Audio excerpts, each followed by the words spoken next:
Ada nggak materinya nih ya tentang piutang? Coba saya lihat.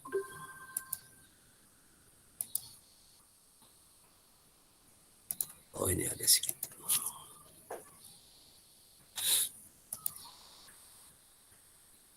Ini teorinya dulu kita. Loh, potong.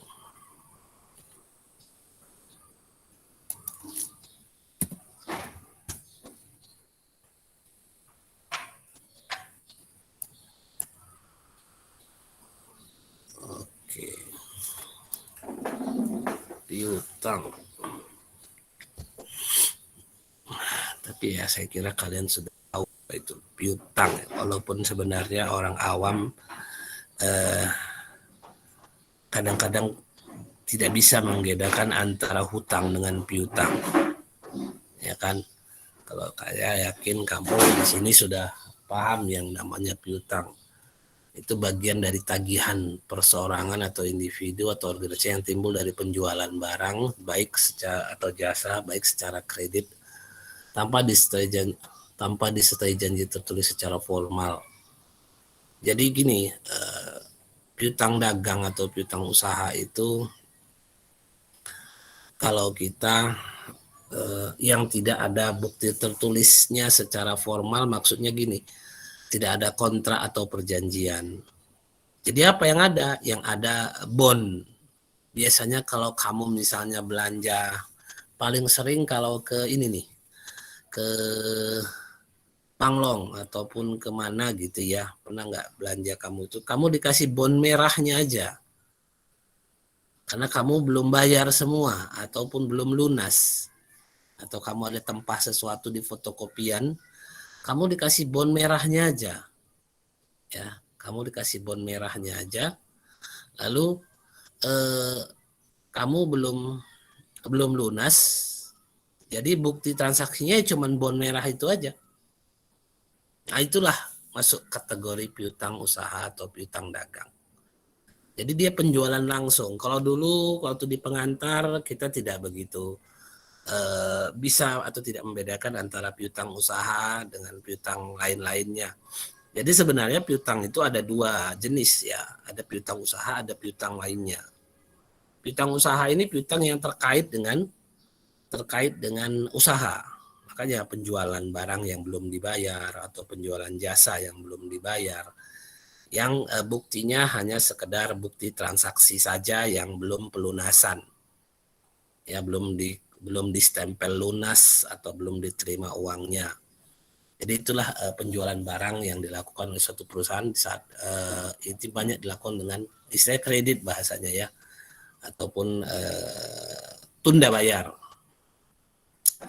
Jadi kalau ceritanya piutang itu jadi penyerahan barang dan jasa dalam rangka kegiatan usaha normal perusahaan. Utang yang timbul di transaksi di luar kegiatan usaha disebut piutang lain-lain. Nah ini dia. Ini ada beberapa istilah piutang, receivable, tagihan. Nah, penggolongan piutang. Kan, jadi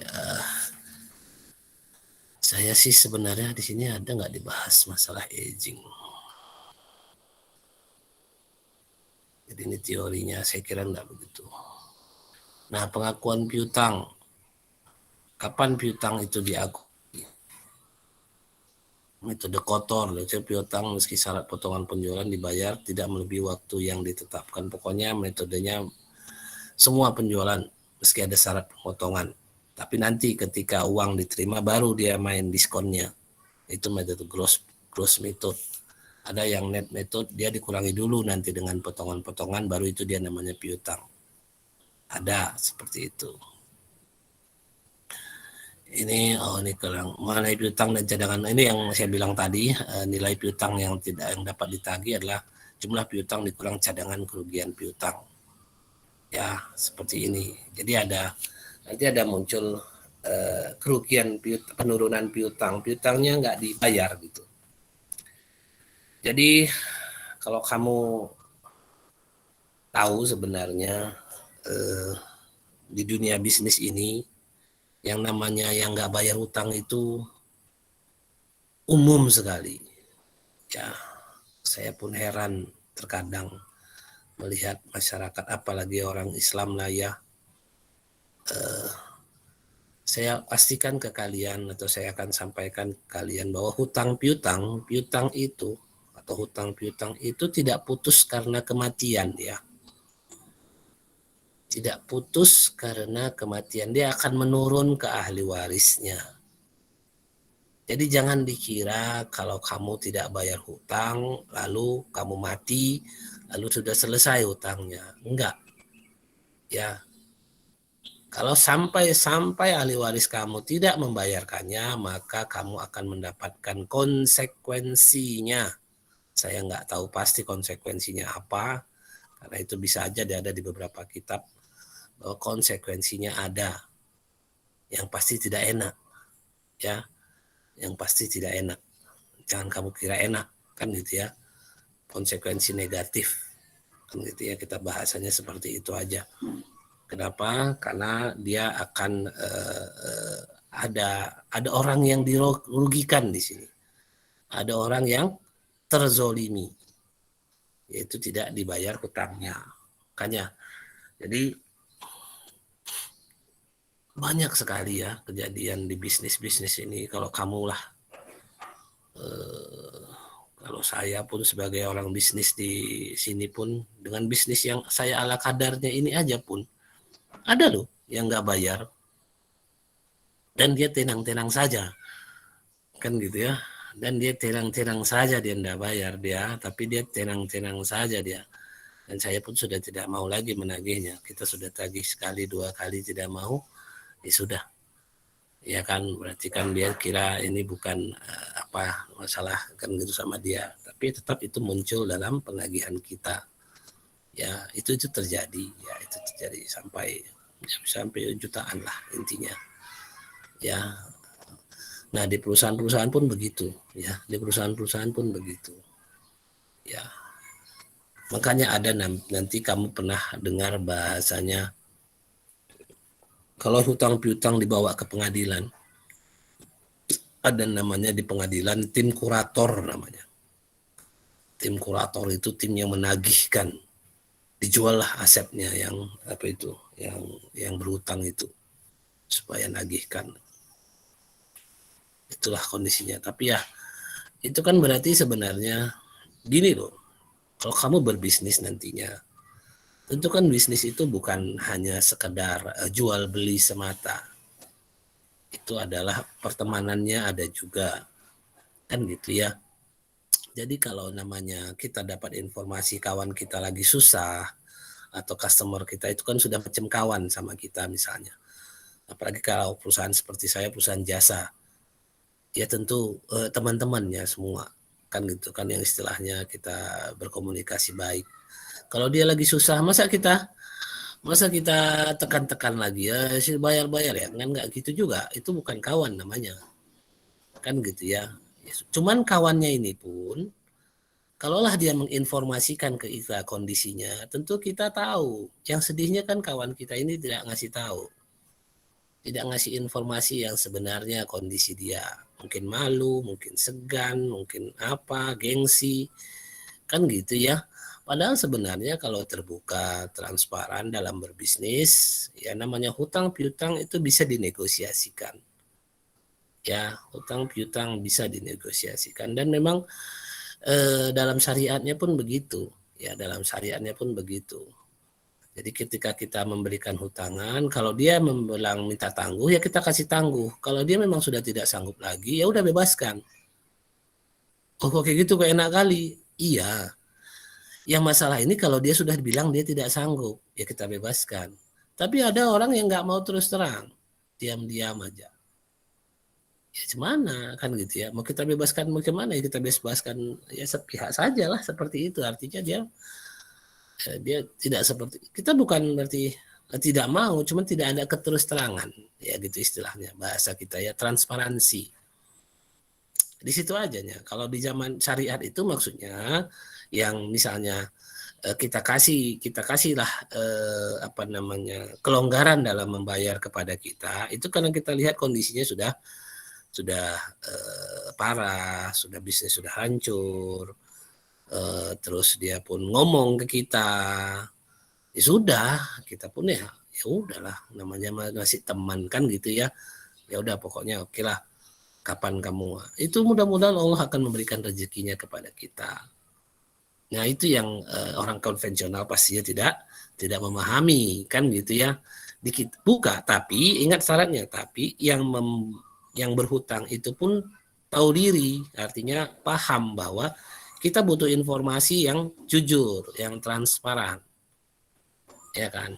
Janganlah kalau sudah berhutang, udahnya dia berhutang, dia pula yang marah-marahi kita, ya kan. Pas kita nagih, kita pula yang dimarah-marah, ya itu kan udah nggak cocok kan gitu. Tapi intinya kalaulah dia ngomong bagus-bagus, baik-baik, mohon maaf, nggak ada lagi nih, gimana lagi, ataupun dia coba ada sedikit, ya udah dicoba, pokoknya ada niatnya untuk nyicil sedikit, itu udah sesuatu yang luar biasa. Ya udah tenang aja, kita pun malah yang kalau ngasih utangan, ya udah santai aja, mana yang bisa, mana yang kalau ada bayarkan, kalau nggak ada ya udah nanti dulu kan gitu, kita tangguhkan lah, ya kan, kita tangguhkan. Nah seperti itulah syariat, indahnya syariat kita ini. Cuman kamu jangan bayangkan begitu di dunia ini kan, karena ada yang namanya setan, ya kan. Kalau life never flat kan enak kali, yang bikin ndak flat itu ya setan itu kan gitu ya. Jadi istilahnya ada godaan-godaan setan di satu pihak yang berusaha membuat supaya berbohong, supaya ini, supaya itu, atau satu lagi memancing emosi kita supaya marah kepada yang berhutang kepada kita, kan begitu ya. Itu setannya masuk di situ, enak kali dia gitu kan. Nah udah bahasa itu udah bahasa setan itu ya, enak kali dia kan gitu. Itu udah bahasa, udah ada bisikan di situ ya. Atau istilahnya misalnya biar aja dia enak kali dia, kan gitu kan. Bahasa-bahasa itu adalah bahasa-bahasa setan yang biasanya masuk ke hati kita ya.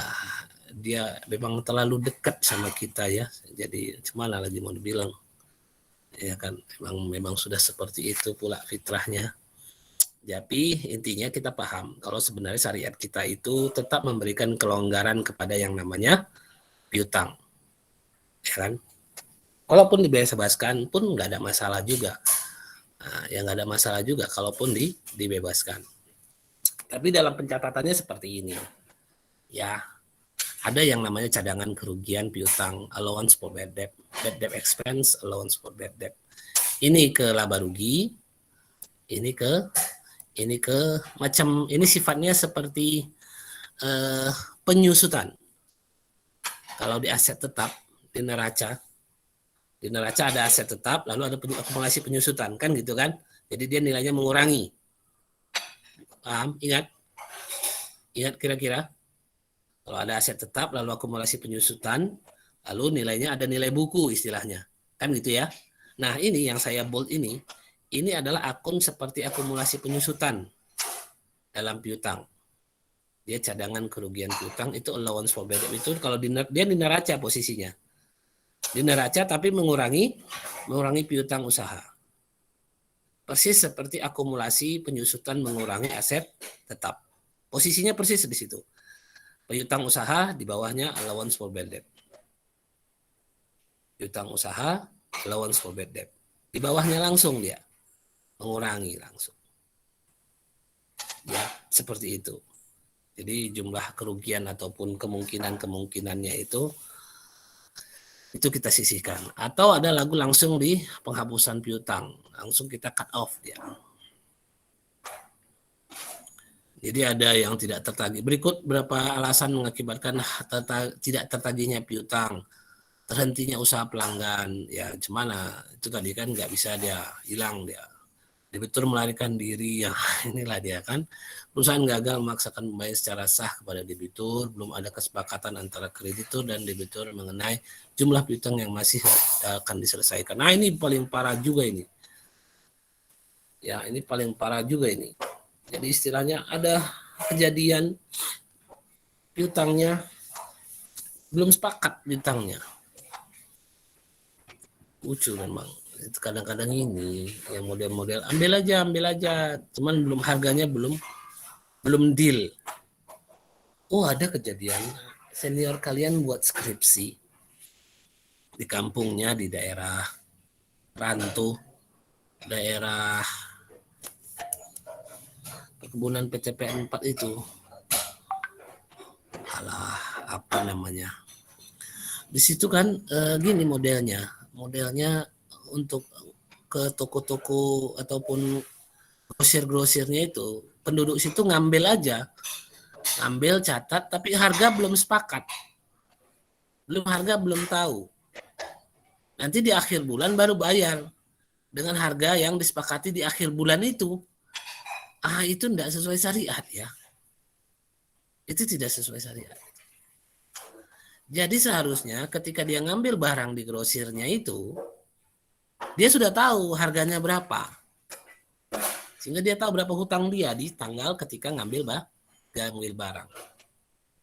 Nah, kejadian seperti ini terjadi sering. Belum ada kesepakatan. Jadi ketika di akhir, loh, kok mahal kali ya, katanya juga kan. Kok mahal kali minyak gorengnya? Oh, harganya sekian. Loh, kusangka sekian, kata ibu-ibu yang ngambil itu kan, yang maksudnya di awal itu yang piutang itu kan, yang berhutang itu. Ya, terakhir nggak selesai. Nantilah bayar lagi, katanya gitu kan. Nggak cukup. Terakhir kan tertunda, jadi istilahnya. Itulah bahagian dari tidak adanya kesepakatan ini yang baru teringat saya. Kejadian diteliti sama kakak senior kalian di semester 8 kemarin. Skripsinya ada itu. Ada di daerah PT Ranto itu. Mereka begitu. Jadi pertengahan bulan biasanya itu ya. Setelah gajian pertengahan bulan banyak masyarakat di situ ngambil barang aja. Ambil barang, nanti belakangan bayarnya pas gajian kan gitu. Ambil barang, tapi pas ngambil barangnya itu harganya belum disepakati. Nah, di situ masalah. Ya, di situ yang tidak sesuai syariahnya. Ya, harusnya ketika dia ngambil barang, harganya sudah disepakati sehingga tidak terjadi seperti ini. Belum ada kesepakatan antara penjual dan pembeli mengenai jumlah piutang yang masih harus diselesaikan. Debitur meninggal dunia, oh ini enggak, kalau di kita enggak. Debitur meninggal dunia ke ahli warisnya lah, ya kan, ke ahli warisnya kita, bukan kemana-mana, ke ahli warisnya. Itu kondisinya, ya. Lalu ini teorinya, ada penghapusan langsung. Saya mau masuknya ke ini, ke tekniknya langsung aja lah kita ya, ke aging schedule. Aging schedule itulah yang bisa, ini dia, penilaian umur piutang. Umur piutang itulah maksudnya aging schedule, karakteristik utama. Jadi di sini inilah keterampilan yang harus kalian dapatkan untuk materi piutang ini. Namanya penyusunan aging schedule. Nah, seperti ini. Ya. Jadi daftar umur piutang, inilah keterampilan yang harus kalian dapatkan. Bagaimana kalian bisa membuat tabel ini? Ya. Bagaimana kalian bisa membuat tabel ini? Inilah cikal bakal ataupun awal dari penilaian nilai aset keuangan itu.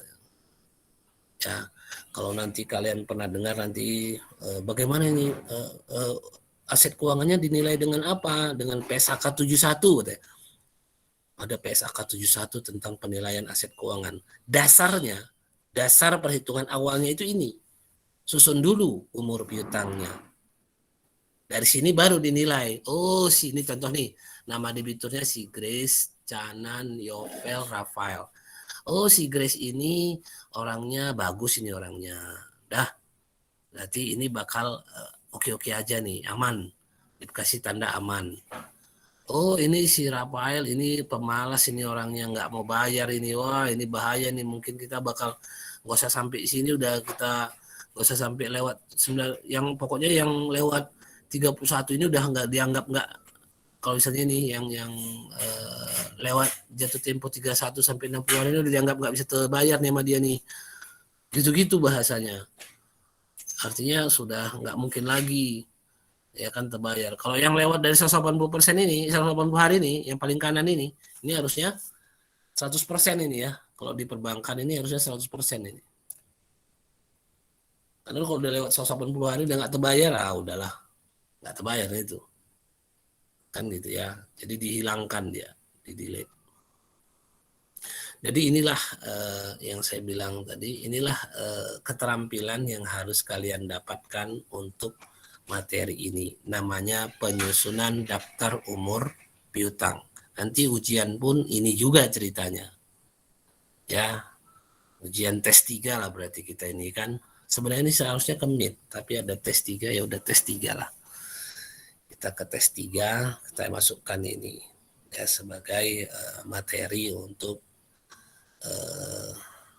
ujian.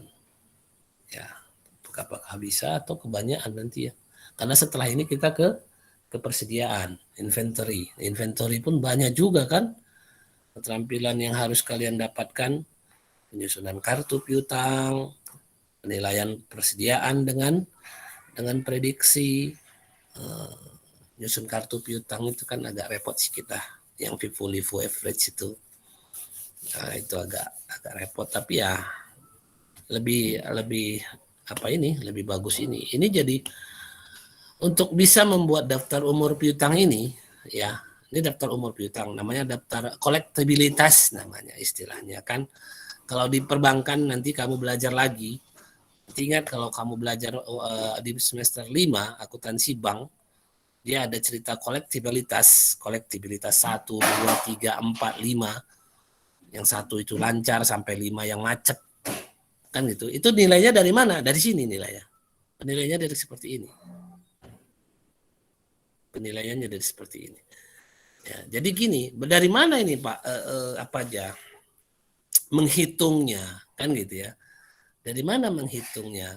Ya tentu menghitungnya dari ketika jurnal pertama kali penjualan. Nah, jurnal pertama kali penjualan itu tanggalnya ada berapa dan tentu ada perjanjiannya. Perjanjiannya berapa hari. Nah, kalau misalnya perjanjiannya sudah ini lewat jatuh tempo ya. Lewat JT 1 sampai itu maksudnya lewat jatuh tempo. Perjanjiannya sebulan, tapi dia lewat jatuh tempo. Gitu. Macam 2/10 N/30 misalnya kan. Macam kita dulu di pengantar akuntansi kan ada gitu kan. 2/10 N/30 kalau dia dapat 2% kalau 10 hari. Kalau enggak kalau batas waktu sebenarnya kapan? N/30 itu kan 30 hari. 30 hari.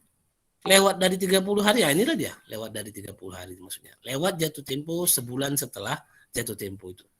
Berarti dia udah belum bayar setelah bulan, belum bayar lagi 1 bulan lagi, Pak. Iya. Udah 2 bulan berarti dia belum bayar kalau dia masuk di kategori ini. Sampai ke kategori lewat jatuh tempo 31 sampai 60 hari. Makanya pentingnya tanggal transaksi. Ya, kita pentingnya tanggal transaksi. Jadi coba kalian pandang-pandangi dulu ini tabelnya ini. Ya kan? Inilah saya sebenarnya disuruh nyusun ini nih di satu perusahaan di Belawan.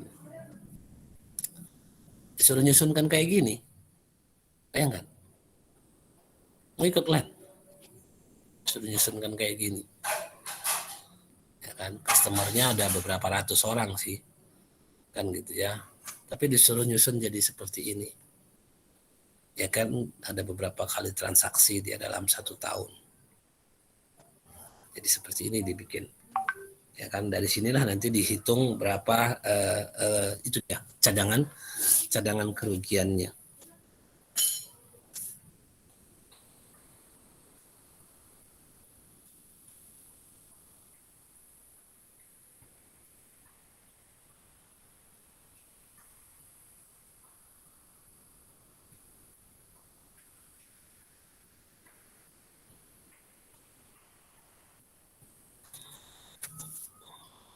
Oke.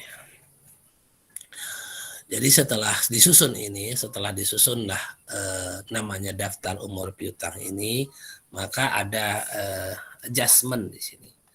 Ada adjustment biaya kerugian ini. Ini angkanya dari mana? Angkanya jumlah dari kesemua ini. Jumlah dari kesemua ini dapat 9 juta.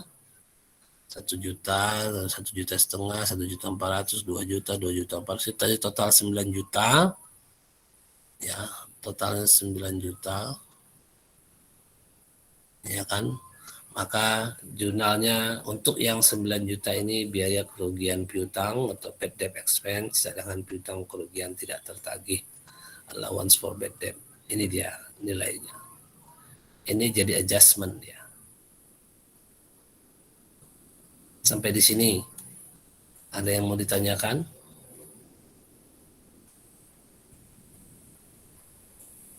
Oh, perhatikan kalau ada saldo kreditnya ya. Ini saldonya. Ini ada saldo nih, siapa ini?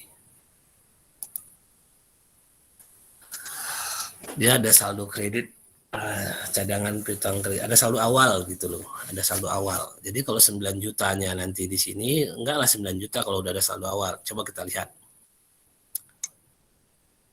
Penyajian piutang. Jika terdapat saldo awal kredit piutang, jadi ini umur piutangnya tadi kan, dapatlah 9 juta. Saldo kreditnya 5 juta. Maka penyesuaiannya cadangan kerugian piutang, CKP ini cadangan kerugian piutang ya. Cadangan kerugian piutang tak tertagih itu jadi 4 juta aja. Jadi 4 juta. Jadi 5 juta. Sorry, jadi 5 juta aja. Kok jadi 5 juta ini?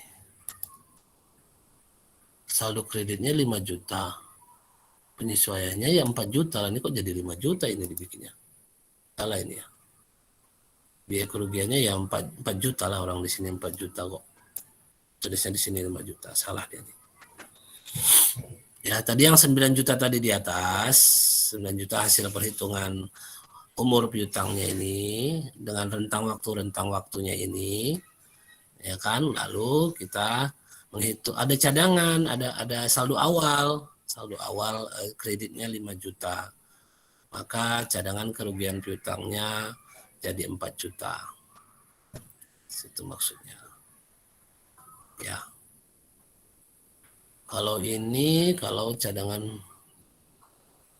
debitnya, saldonya saldo debit, maka jadi ditambahkanlah jadi 14 juta. Tergantung ini yang saldo debitnya ini. Ini yang dia saldo debit. Kalau yang tadi saldo kan gitu. Nah, ini dia. Ya. Nah, ini sebenarnya inti keterampilan untuk piutang kalian untuk pelajaran bab ini. Saya tidak mau heboh-heboh kemana-kemana, tapi intinya keterampilan yang saya kasih untuk pelajaran piutang dagang atau piutang usaha ini adalah untuk membuat yang namanya aging schedule. Jadi silahkan gali informasinya seperti apa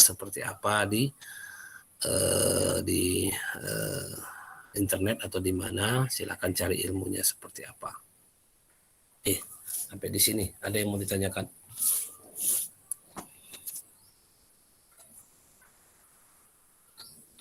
Ada yang mau ditanyakan kira-kira?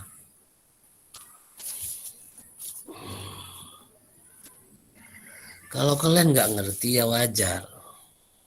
Kalau kalian bingung ya biasa. Cuman sekarang masalahnya, apakah kalian mencari tahu untuk menghilangkan kebingungan kalian itu? Nah, di situ inti pembelajaran itu ya. Yang saya lihat anak-anak sekarang begitu dia bingung, dia bubar lari. Ya, janganlah. Jangan gitulah. Ya. Begitu kalian bingung, cari tahu, cari lagi, cari tahu. Sedikit-sedikit nanti usaha itu akan berbuah. Allah kan nggak diam. Tengok kamu berusaha. Tentu dia akan kasih juga ilmunya. Nih, ngerti kau? Ngerti.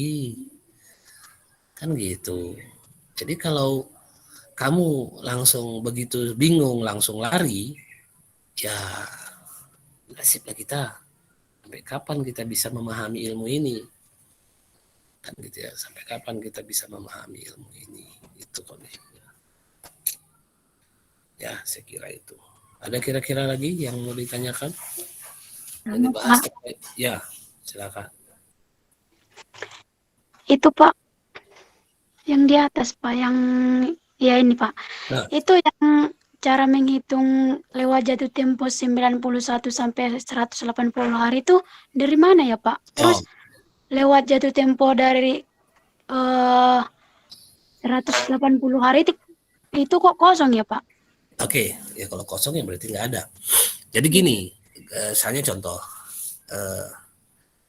kita mengumpulkan bukti-bukti penjualan kepada si Grace.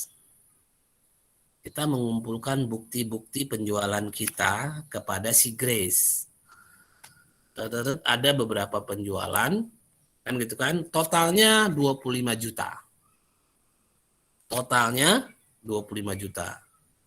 Lalu ada yang belum jatuh tempo 5 juta dari 5 juta. Jadi 25 juta ini ada beberapa transaksi. Ada beberapa bukti. Ada beberapa kwitansi, ada beberapa bond. Kan gitu. Nah, lalu kita klasifikasikan yang belum jatuh tempo, nanti belum jatuh tempo.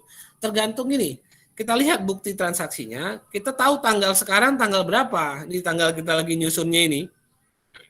Kita lagi nyusunnya ini tanggal berapa nih? Sekarang tanggal 19 Oktober 2021. Kan gitu. Sekarang tanggal 19 Oktober 2021. Nah, dari bukti ini, transaksi ini yang terjadi, yang belum jatuh tempo sampai dengan tanggal 19 bulan 10 2021 ada 5 juta. Ada beberapa ada 5 juta. Itu masukkanlah dia di sini.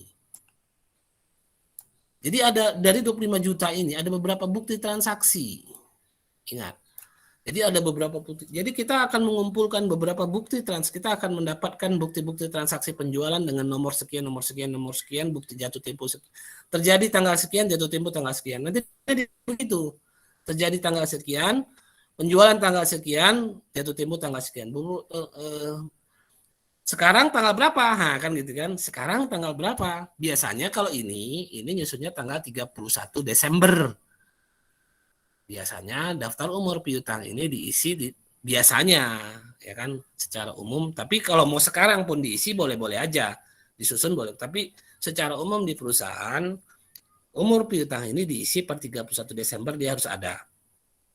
Atau per laporan, per kapan dibuat laporan. Anggaplah tanggal 31 Desember. Ya, di tanggal 31 Desember ada beberapa faktur kepada si Grace. Totalnya 25. Dari yang total ini, dengan ada data tuh.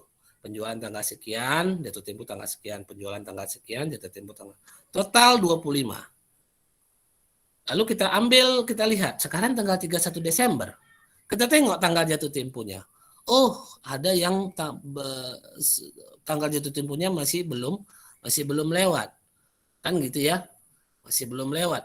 Masih tanggal jatuh temponya masih Januari depan. Oke, ini berarti belum jatuh tempo. Kita kumpulkanlah yang belum jatuh tempo itu jadi notalnya 5 juta. Lalu kita perhatikan lagi tanggalnya, tanggal-tanggal faktur tadi, tanggal-tanggal bond tadi. Tanggal bond tadi lewat sudah seharusnya tanggal jatuh temponya tanggal 10 Oktober seharusnya. Ini tanggal jatuh temponya 10 Oktober, sekarang udah 19. Berarti masih lewat, tapi belum sampai 30 hari. Dia masuk ke kategori yang sini. Kumpulkan beberapanya.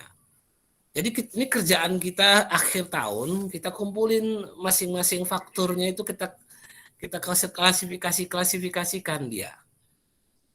Ini tanggal berapa jatuh temponya, ini tanggal berapa, atau kita bikin tabel. Kita akan pisah-pisahkan yang tanggal jatuh tempo 1 sampai 30 hari, yang belum jatuh tempo 5 juta, yang lewat 1 sampai 30 totalnya 3 juta. Faktor nomor ini, tanggalnya jumlahnya 2,5 juta. Yang lewat 31 hari sampai 60 hari, yang nomor faktur ini jumlahnya 5 juta. Seperti itu. cara menyusunnya ini. Jadi nanti datanya itu kamu dikasih kapan penjualannya, kapan jatuh temponya, dan tanggal sekarang kapan gitu loh. Jadi kamu harus hitung harinya, kan gitu ya. Kamu harus hitung harinya. Dan juga nanti yang dikasih informasi tentu ini. Nih. Taksiran, persentase taksiran kerugian. Ini kebijakan saja ini. Tergantung soal. Kalau di perbankan nggak segini. Di perbankan besar dia akhirnya 100%. Itu namanya kolektibilitas ada. Kode 1, 2, 3, 4, 5. Kolektibilitas 1, 2, 3, 4, 5 itu ada.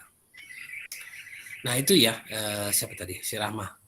Jadi kenapa lewat jatuh tempo 180 hari dia nggak ada? Karena kita tengok nggak ada dia. Dari data dia tidak ada. Gitu. Dari data dia tidak ada. Itu tergantung nanti data yang dikasih. Penjualan kita kepada si Grace ini berapa faktur dan berapa mana-mana yang jatuh temponya sudah, mana-mana yang belum jatuh tempo, mana-mana yang sudah jatuh tempo sampai 30 hari, mana-mana jatuh tempo sampai 60 hari, terus seperti itu. Bisa, Rama? Iya, Pak. Kasih, Pak. Lebih kurang seperti itu. Ada lagi kira-kira yang lain?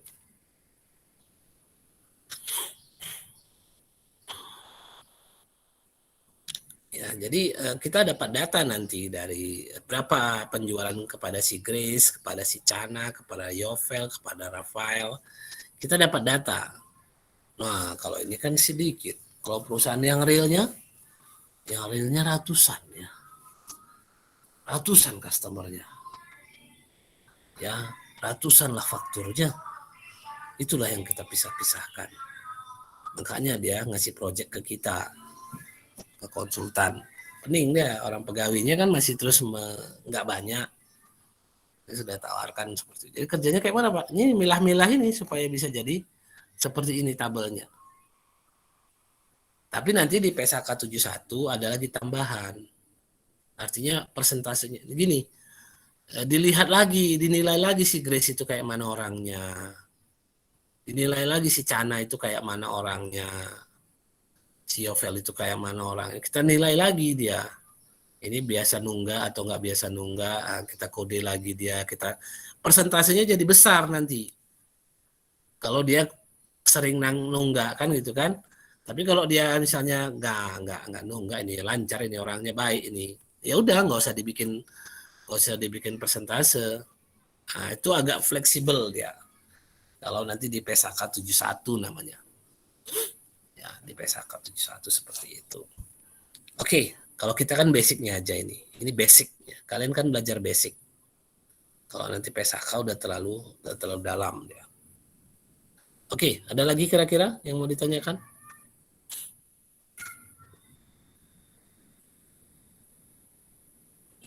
Tidak ada, saya kira itu. Oke. Jangan lupa kalian kerjakan penugasannya. Ya, jangan sampai kalau tidak ada mengumpulkan tugas, tentu nilainya tidak ada.